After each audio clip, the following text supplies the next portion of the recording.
Hey, it's Rob. Welcome to Axel's Garage. We are out here with Oscar. This is the 87 R1500, really, but it's a C10. It's an 87 two-wheel drive Chevy pickup, GMC pickup, GMC. It's an actual GMC. Yeah, you know what it is. Anyway, we've been using it, and the more we drive it, the more things loosen up and seem to be going bad. Exactly the opposite of what we thought. So, as we're driving it and putting fresh fuel in it and getting out that 5 or 10 year old fuel that was in it when we bought it, we've had a fuel pump relay go bad that we did a video on, and we've been using it and rust has been falling off and it's been making some noises and some rattles that it didn't make when everything was I guess rusted together. We're loosening everything up, and over the last couple days what we did experience was hard starting when it's cold. And it's been cold in the early mornings and the nights. Here it's been, cold. It's been 45 to 50 degrees for us this time of year, beginning of November. It's cold. And we got a nice mild day today. It's got to be about 60 today. But that's been our issue, is real tough getting it to idle cold without giving throttle input to get it to idle, and then once it warms up a little bit, that throttle input goes away. And what we're going to do is we're going to see if we're thinking that because it's fuel injected and it's throttle body injected, you don't have a traditional choke like on a carburetor.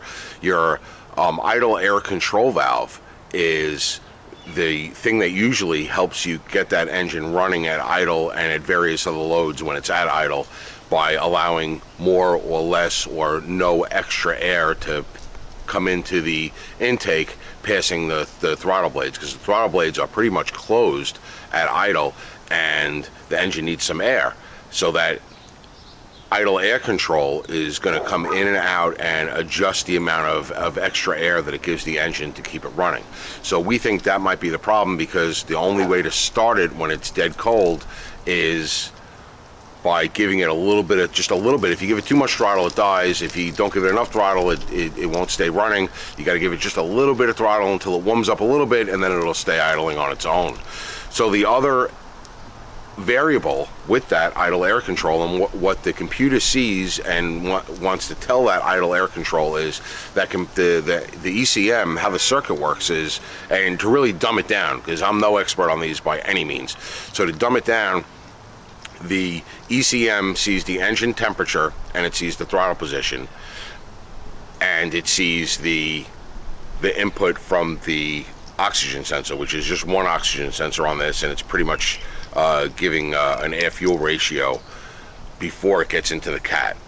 So it's taking those inputs, engine temperature, oxygen sensor reading, and throttle position sensor reading, and making a determination on how much it should give extra idle air through the idle air control valve. And that's pretty much how the system works. It's in theory it's a lot simpler than a carburetor, but when you're having a problem with it, it's a little bit harder to diagnose. So there's a couple things that we can do. The first thing we're going to do is to see if the circuit is good going to the idle air control. And to test this circuit, what you would need to do is get the vehicle running at idle, which I don't want to do right now because I don't want to warm it up. And you unplug that idle air control, and you'll see later in the video when I unplug the idle air control, it's got 4 contacts on it. And those 4 contacts are going to switch from power to ground. There's actually 2 pairs, and it's irrelevant which 2 pairs go together. Just know you have 4 pins in that harness when you unplug it.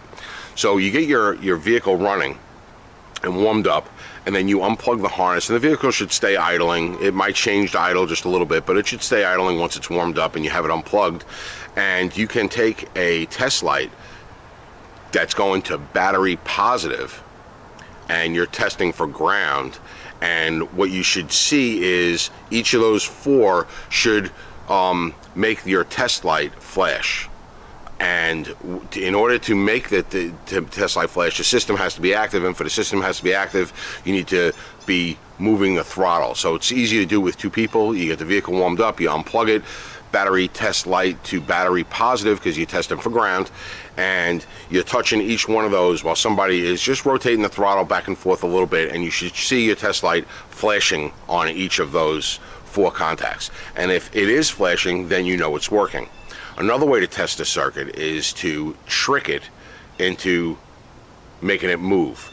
And that can be done through the OBD1 port, right? Onboard Diagnostics 1, which is the old-fashioned, where you put your code reader in on a newer car.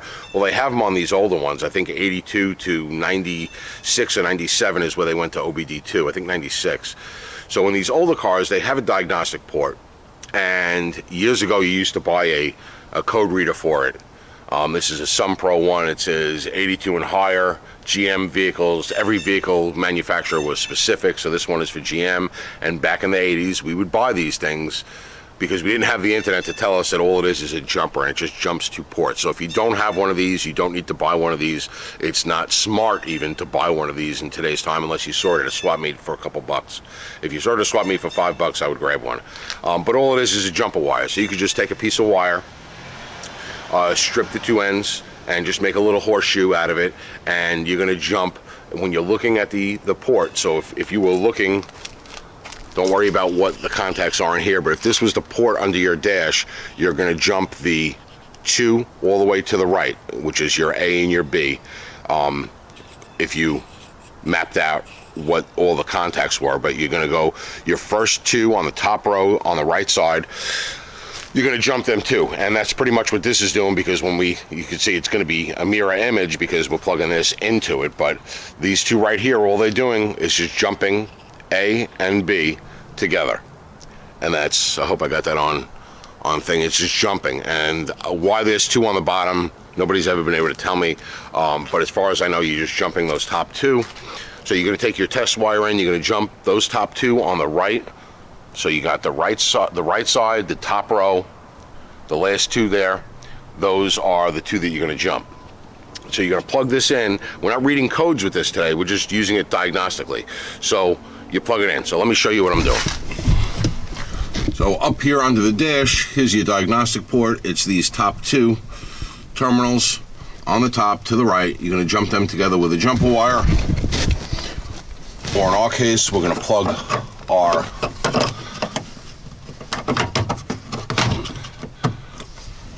in our code reader, just because we have one. All right, so I have the hood open. I'm going to take you off the tripod because you only have 30 seconds. So what you're going to do is you're not going to start your car, you're just going to turn your ignition on. I'm not reading codes, so I know I have a service engine soon light on. I know that I have codes stored in here. I'm not reading any codes. I just want to use this for a diagnostic purpose, and you can use this port for diagnostic purposes also, because what should happen now when you have A and B jumped, and you would have A and B jumped with a test lead, right? Just a wire to jump the 2 together, or with this tool, with this code scanner, this primitive code scanner plugged in to your diagnostic port. All right, when you turn your ignition on, it is going to take your idle air control valve and it's going to push it out all the way. It's going to push the pintle end of it out all the way so it seats in the throttle body and cuts off any extra air coming in. And that's closing it. So it's not allowing extra air in. And that's closing it. And from what I understand is the reason for this diagnostic procedure is so that you can set your idle speed with the idle set screw, and in order to set your idle speed, you don't want extra air coming into the engine. So that's the reason for this part of the diagnostic thing. But what we're going to use it for is to verify that this circuit works. So what we want to do is we want to turn that ignition on, and then we want to run around to the engine bay, and we want to hear and feel the idle air control valve to make sure that the circuit is telling that idle air control valve to go all the way out. And it does it for about 30 seconds. And the idle air control valve is really a stepper motor.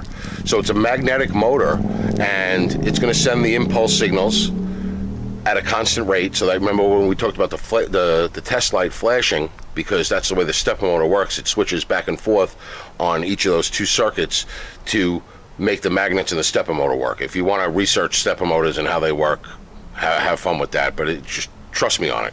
It's going to send some pulses, and it's going to do it for 30 seconds. So we're going to put our key in. I'm going to grab you off the tripod.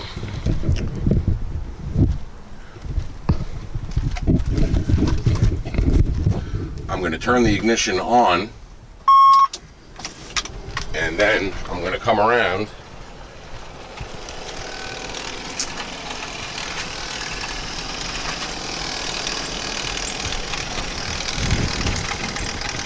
and I could hear the clicking, and I could feel the idle air control valve right here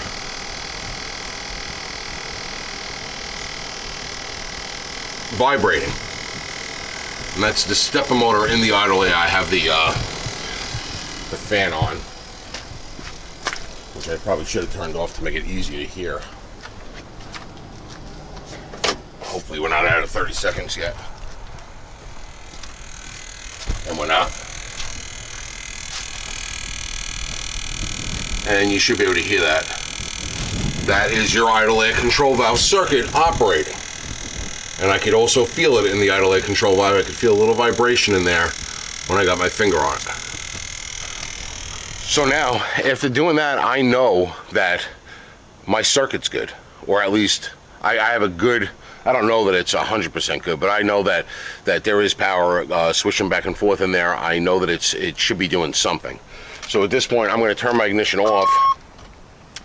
I'm going to leave my code scanner or my jumper, whatever you might have in there, because I'm going to do one more test. That I don't know if you're supposed to do this test. I don't know if you screw up your idle air control valve by doing this test, but I'm going to do it with the old one just to see what happens. And before I replace the new one. So the only thing I didn't cover with you was the symptoms. So let me unplug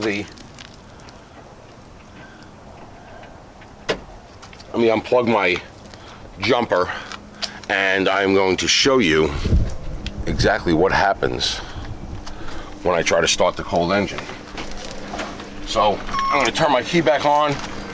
I'm going to leave it for a couple seconds to let it reset the idle air control valve, because remember now it was cutting off all air, which is where I think it's stuck because of my symptoms. So I'm going to cycle this key. So I turned it on. I'm going to turn it off for 10 seconds. I'll clip the video so you're not waiting the 10 seconds.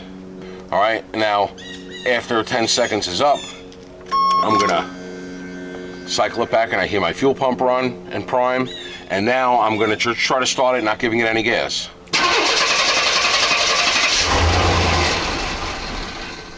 All right, you see what happens there? It starts. It's not a good start, but it does start before it builds oil pressure, so I know my fuel pump circuit is working, but then it dies. But now if I put my foot on the throttle, get it to run, and give it a little bit of throttle, I could almost keep it running. A little bit of throttle and I can get it to run. I take my foot off the throttle and it's going to die again. And that's what happens. So I'm thinking that it's not getting any air, extra air that it needs through the idle air control, and that's why it's dying, because if I give it just a little bit of throttle, I'm cracking those throttle blades a little bit, allowing some extra air to come into the engine and keep it running. Once I do that and get it to the point where it's warm enough for it to run on its own, I can take my foot off the throttle and the thing will warm up on its own. And then when it's warm, it runs great, and it starts great if you restart it right after turning it off. It's only when it's a cold engine. There are other inputs that affect that idle air control, which is the temperature sensor, the throttle position sensor, and the oxygen sensor. It's not like I could put a high functioning scan tool on this, because all I have is this, which is a jumper. So I'm sort of like lost on whether I should be looking at those other circuits or the idle air control valve. I know my wiring to the idle air control valve is working, because we just showed that it was clicking away and making noise when it was supposed to, using this as a diagnostic tool. I do have an idle air control valve on the shelf. It's a used one. We think it's good. I would put my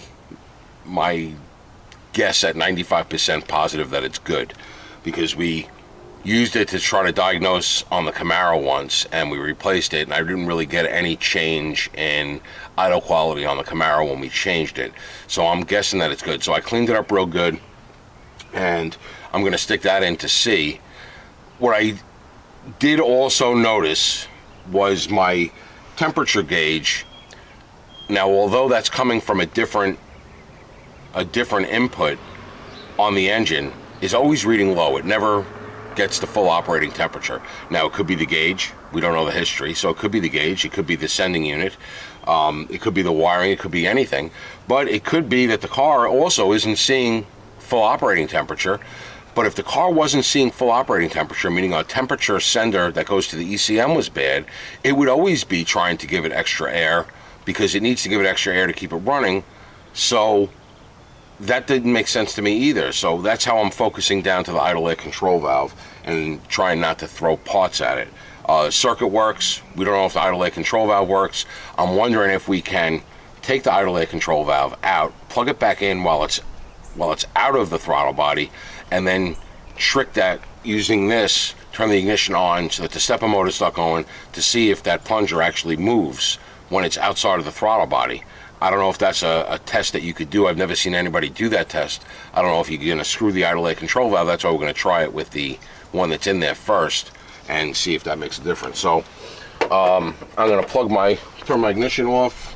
I'm going to plug my diagnostic jumper, we'll call it, the old school code reader, back in, and we're going to go around to the engine side and get that idle air control valve out. All right, so under the engine here, I have my idle air control valve here, throttle position sensor here, and the MAP sensor, the manifold absolute pressure sensor, is one of these three. I don't know why there's so many of them. There's vacuum lines, intake vacuum, throttle body vacuum, both going to this one. Then there is intake vacuum going to, or throttle body vacuum going to this one, and then this one is just electrical. So I'm not sure which is the actual MAP. I don't know. I got an electrical harness plugged into this one, electrical harness plugged into this one, electrical harness plugged into this one. They would be the only other thing that is given the ECM input as far as where to keep the idle. So I'm going to unplug the idle air control, and those are the 4 prongs that I was telling you about that you can put the test light on while the engine's running, varying the throttle so that this thing would be adjusted, because it constantly adjusts as the throttle is varied. So that's why you need to vary the throttle while you're testing it. So you got your testing for ground here, so you got your test light on battery positive, and you're probing each of these as you're manipulating the throttle, and you should see your test light blinking that verifies that that's good. I think this is like 1/16 or something like that, but usually a pair of adjustable pliers, and it shouldn't be in super tight. You can see that one seemed to unwind. Just be careful of those rigid vacuum lines. You don't want to break one of them and create a problem where a problem didn't previously exist. Oh, I dropped it.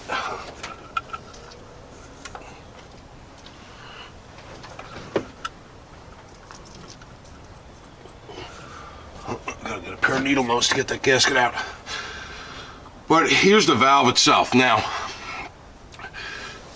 you could see the pintle, this is the tip of the valve, is actually fairly clean, and that's because we did spray out and really clean up this throttle body as best as we could from up top here, just to get all the junk as we were running the seafoam through the fuel and the Techron on the fuel and putting fresh gas in. We knew that, you know, it would be gunked up with that old 5 to 10 year old gas that was in it.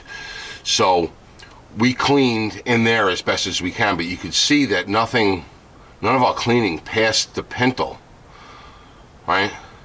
And in the spring, there's a lot of buildup, and it's dirty in the spring. So this is a rotating, the best I could understand it, is a rotating motor. So the stepper motor in here is going to rotate this in or out, and I believe that's the way it works.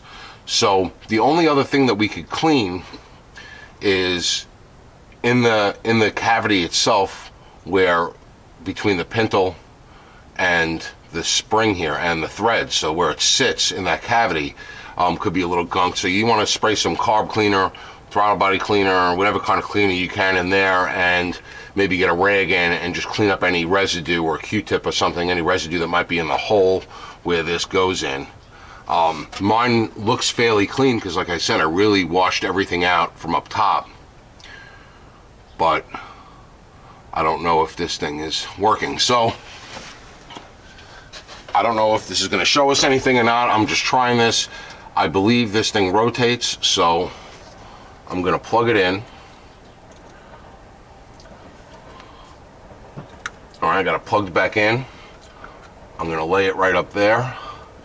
I'm going to put this little piece of tape, if I can, not too long. I'm going to take a little piece of this yellow tape. I'm just going to put it right on top like that. And I'm only doing that to see if this thing starts moving, so that we can easily see whether it starts moving if I turn the ignition on with the jumper in place. Because like we said, with the jumper in place, it's sending it power.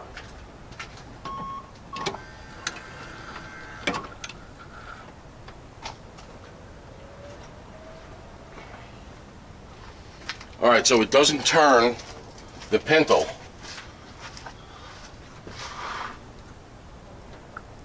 But apparently, it looks to be working. All right, because with the jumper in place, when you turn the key on, right, you want the idle air control valve to close, and it closes all right. It goes all the way out. It shoots out. All right, so we shot it right out of the thing. I don't even know where it went, and I guess that's why nobody suggests that you do something like this, because I guess I just broke that idle air control valve. All right, so I just showed you something that you shouldn't do. All right, stand by while I try to find the pieces of my idle air control valve. Well, I cannot find where the spring and pintle and shaft went, so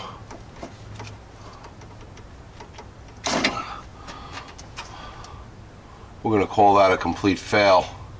Don't do that. I'm sure there was somebody out there that's done it before, or that knew what was going to happen and was screaming into the screen, don't do that, don't do that.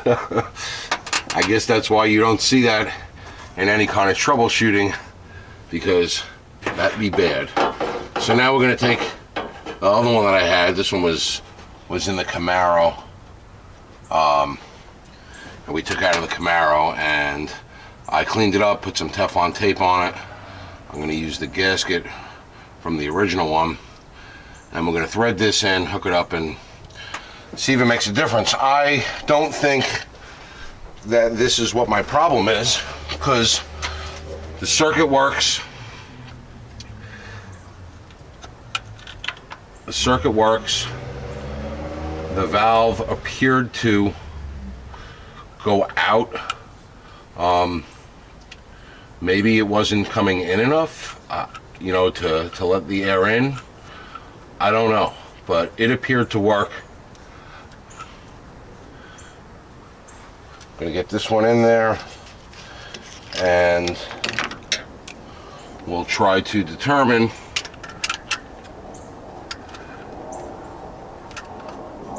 whether or not this was our problem. And I cannot find that spring or that pintle anywhere. Now we have to do the relearn, which I'm not 100% sure if the idle air control relearn is something that needs to be done or not, but I'm going to go through what the relearn procedure is, and I've done it a couple times. I've never had a negative effect, so I don't know if it's necessary. Some people say it might not be, because the computer is just going to catch up after the first couple starts, but let me do that procedure, which is no jumper. So I'm going to take my jumper out. The ignition's been off for way more than 10 seconds, so I'm going to turn my ignition on.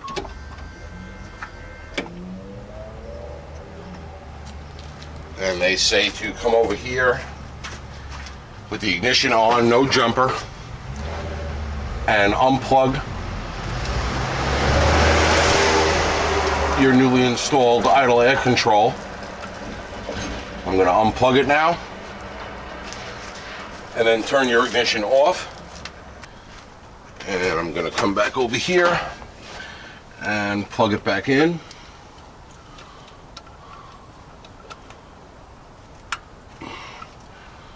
Plug it back in. All right, now I can reinstall my air cleaner. So now with everything reinstalled, back in here, turn my ignition on. Okay, my fuel pump cycled, and now let's see if it'll start and run on its own.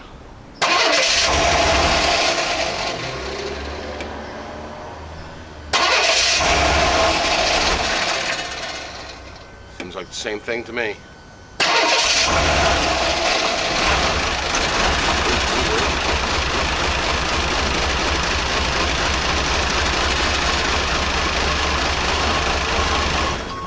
All right, those first two stumble starts, they could have very possibly been the carburetor cleaner, carbon choke cleaner and seafoam that I sprayed in the cavity there, getting sucked in, and maybe that's why there was no air getting sucked in appropriately, because that stuff had to get sucked in first before it's going to start letting air in, because that was blocking air off into the cavity. So I'm wondering. Let me try again.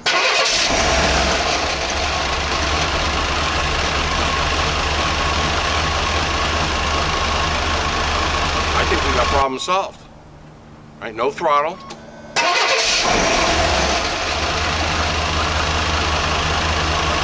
And it's running. I don't have a high idle, but it's running. Giving it no gas. Well, when it's all said and done, we know what not to do with the idle air control valve, which is launch it.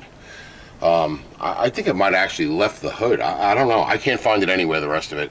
It doesn't matter. We put the other one back in, and after two stumble starts with no throttle, which I think was the chemicals that I sprayed in there to clean the cavity out, which would make sense because the cavity was full of the solution, so it's not pulling air through, it's pulling the solution through. Once that solution got through, on the third start, it started running, and on the fourth start, it kept running. So I think we have mission accomplished, and it's a positive fix.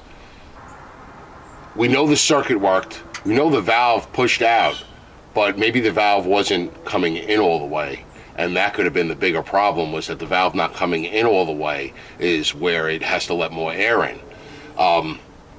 So our circuit tests were good.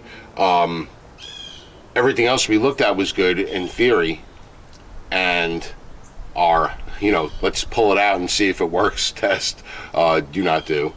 But I think we got a fix, and we're going in the right direction. So we're going to use it for a couple days. We're going to see how we do, and then we'll take the next step in getting this old truck running reliably again. Hope you enjoyed my launching, how to launch an idle air control valve. If you have a similar experience or a comment, or you spit coffee all over your screen because that valve launched, let me know in the comments below. Well, a day and a half later, yesterday's mild daytime temps turned into cold temps in the evening and at night. So we were able to do 4 good cold starts after replacing the idle air control valve, and we can idle now. So, but we're not fixed, because it'll start up and it'll idle without touching the throttle, but we cannot drive away. Well, I can drive down the block, and I could get a few blocks really feathering. I can only get to about 10 miles an hour. If my wife was to get in and drive it, she couldn't move it. She probably could not pull it out of its parking spot. It'll stall. So it needs to fully warm up still to give it that drivability, but it is starting and idling without any throttle input or kind of feathering or anything like that. So we made a step in the right direction with the idle air control valve.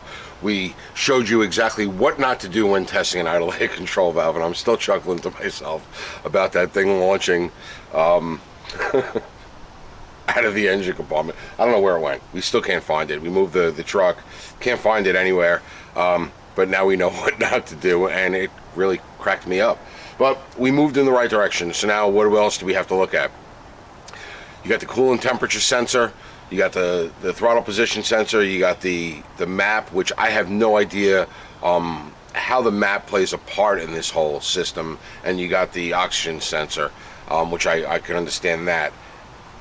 I don't know. I think we're going to be replacing some parts and throwing parts at it if I can't try to do any kind of diagnostic. I just don't know. In these older cars, you can't plug a scan tool into them, and they don't tell you. Well, I mean, maybe you can. Maybe they have an advanced one, but the ones that the homeowner would have or a do-it-yourselfer would have, it just ain't giving you readings that you can determine whether they're functioning right or not. I don't know.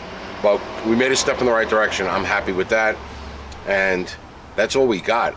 Comments, suggestions, tips. If you've had issues with these TBI cars and know really what's going on with them, let me know down below. Give me some pointers, point me in the right direction. That's all we got today from Axel's Garage, and thanks for watching.